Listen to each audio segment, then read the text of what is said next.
හෙල්ලෝ ළමයි සුබම සුබ උදෑසනක් වේවා. සුබම සුබ දවසක් වේවා.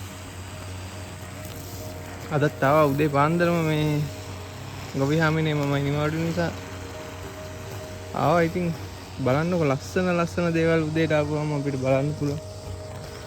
මේ ලස්සන මේ උදේ ලොකුවට ලස්සනට පිපුණු මල් වලට මී මැස්ස එනවා.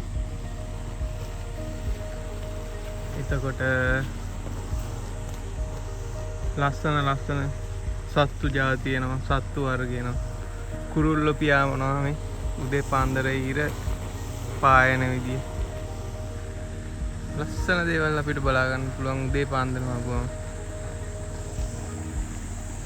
මේ තව එක්කෙනෙක් මෙතන ඉඳන් මොනවද කඩනවා? මුගුරු වෙන්න කඩනවා යා. මාරම ලස්සනයි. අපිට කලින් මේ වටේ පිටේ ඉන්න අනිත් සියලා ආච්චිලා ඇවිල්ලා පේනවා. ඇවිල්ලා වැඩ කට්ටිය. අයවසමස්.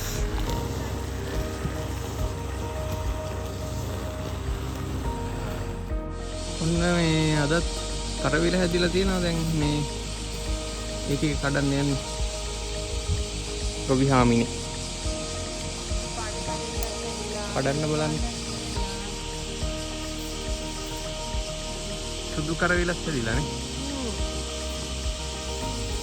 තුඹ කරවිල නැද්ද? තුඹ කරවිල නෑ නේ මං ආසයි තුඹ කරවිල වලට. ලංකාවේදී කාලා තියෙනවා.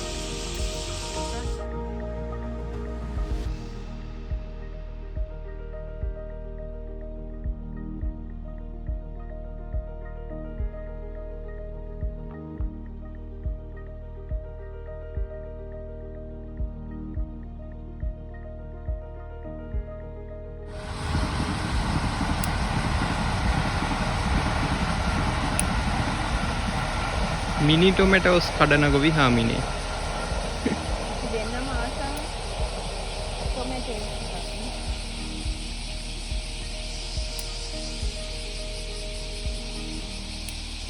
කඩන්න මිනි ටොමැටෝ කඩන්න. මේ වගේ මේ අතු කඩලා හිටෙවුනොත් හැදෙනවා. උනේ. අර මේ මොනවද? මුකුණු වෙන්න වගේ.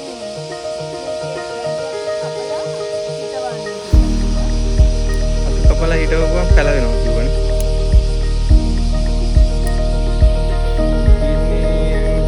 අද කඩු අපිට ලබා දුන්න ඵලදාව.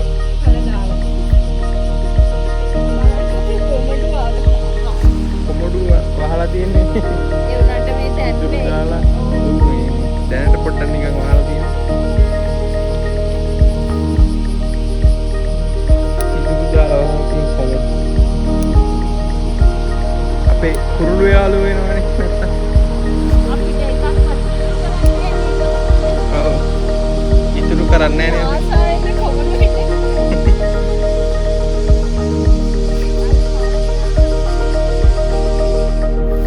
මම අර කලින් දවසේ මේ උඩටම වැස්සනේ.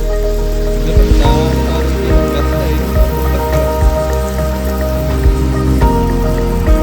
වලමාරුගේ පොඩ්ඩක් වතුර මේ දවසේ තියෙනවා ටිකක් වැඩි. ඒක ලේසියව පොඩ්ඩක් තියෙනවා මේ. මේ නේද? එතන නිකන් වතුර පොඩ්ඩක් බලන්න.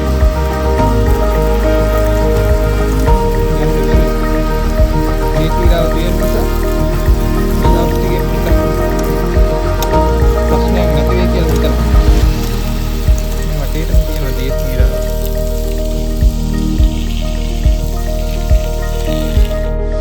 කිල්ලමයි මේ ඔයාලට මතකද අපේ කලින් දවසක අපේ ගොවිහාමිනේට සහායට ඩැනී කෙනෙක් ආවා. අන්නේ නංගි අපිට දුන්න පොඩි තෑග්ගක්. හරිම ලස්සන කුරුබූටි චූටි කියුට් ටැග් ගන්න. මේ ඉන්න ඔයාලට වෙන්න එයා මතක් වෙන්නේ කියලා අපිට දුන්නා. චූටි පඹරාලා කෙනෙක්. ඉතින් දැන් අපි ආව මේ ස්ථානගත කරන්න යන්නේ. කරන්න යන්නේ. කුරුල්ලෝ බය වෙනවා. කුරුල්ලන්ව බය කරන්න තමයි කියලා තමයි දුන්නේ නංගි. ඔන්න ඩැනි ඔයාගේ පඹයා උඩින් එල්ලුවා. ඔන්න සහයට ඩැනි චූටි පපරාද දැන් ඉන්නවා ලස්සනට.